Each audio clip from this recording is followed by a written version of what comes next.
আজি মই একদম হেয়াৰ ট্ৰান্সফৰমেশ্যন কৰিবলৈ আহিছো দেই অঞ্জুবাৰ ওচৰত। অঞ্জুবা কি কৰি দিবা?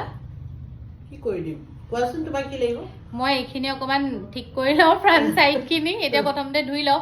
এইখিনি মই একো নকৰোঁ, অকল যিখিনি কৰিব ফ্ৰণ্ট চাইডখিনিহে কৰিব। এতিয়া পুৰা ট্ৰান্সফৰমেশ্যন দেখিব আপোনালোকে। চুলিখিনি অকমান মডিফাই কৰোঁ বুলিয়ে অঞ্জুবাৰ পাৰ্লাৰলৈ আহিলোঁ। সেইফালে মায়েও ক্লিন আপ কৰি আছে। ময়ো হেয়াৰ প্ৰটিন ট্ৰিটমেণ্ট এটা কৰিলোঁ। এয়া চাওকচোন চুলিখিনিৰ অৱস্থা। ট্ৰিটমেণ্টটো কৰাৰ পাছত চুলিখিনি যে ইমান বেছি স্মুথ আৰু শ্বাইনি হৈ গৈছে।